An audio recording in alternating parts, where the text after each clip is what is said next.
ಶ್ರೀ ಗವಿಸಿದ್ದೇಶ್ವರ ಉಚಿತ ಪ್ರಸಾದ ನಿಲಯದ ಮಕ್ಕಳು ಅವರೆಲ್ಲ ದಿವಸ ಯೋಗಾಭ್ಯಾಸ ಮಾಡ್ತಾರೆ. ಆ ಮಕ್ಕಳಿಗೆ ತಮ್ಮ ಪ್ರೋತ್ಸಾಹ ಇರಲಿ. ಮುಂದಿನ ವರ್ಷ ಕಾಟ್ರಳ್ಳಿಯಲ್ಲಿ ತಮಗೆಲ್ಲ ಗೊತ್ತಿರ್ಬೋದು, ಇಲ್ಲಿ ಸುಮಾರು 4,500 ಗಂಡು ಮಕ್ಕಳಿಗೆ ಇಲ್ಲಿ ಮಾಡಿದ್ದೇವೆ.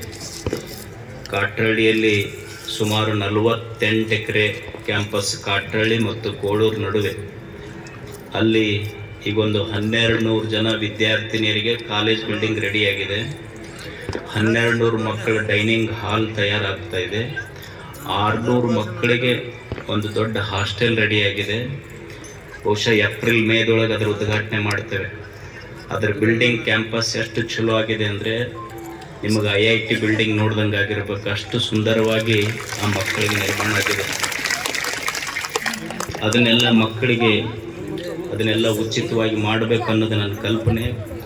ನನಗೆ ಮೆಡಿಕಲ್ ಕಾಲೇಜು, ಇಂಜಿನಿಯರಿಂಗ್ ಕಾಲೇಜ್ ಮಾಡಲಿಕ್ಕೆ ಇಷ್ಟ ಇಲ್ಲ. ಯಾವ ಮಕ್ಕಳು ಬಂದಿರ್ತವೆ ಅವ್ರಿಗೆ ನನ್ನ ಕಡೆಯಿಂದ ಎಷ್ಟು ಸಾಧ್ಯ ಇದೆ ಅದನ್ನು, ಯಾಕಂದರೆ ದೊಡ್ಡ ಪ್ರಾಜೆಕ್ಟು.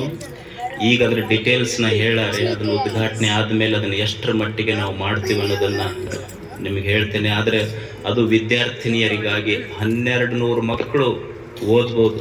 ನಿಮ್ಮ 3-4 ಜಿಲ್ಲಾದೊಳಗೆ ಹೆಣ್ಮಕ್ಳಿಗೆ ಸಮಸ್ಯೆನೇ ಬರೋದಿಲ್ಲ. 50-60 ಕಿಲೋಮೀಟರ್ ಅಡ್ಡಾಡೋದು. ಬಹುಶಃ ಮುಂದಿನ ವರ್ಷನೇ ಜೂನಿಗೆ ಅದನ್ನು ಶುರು ಮಾಡುತ್ತೇವೆ. ಅದು ಒಂದು ವಿಷಯ ತಮಗೆ ಹೇಳೋದು. ನಿನ್ನೆಯ ದಿವಸ ನಾವೆಲ್ಲ ಇಬ್ಬರು ಸಾಧಕರನ್ನು ನೋಡಿದ್ದೇವೆ. ಇವತ್ತು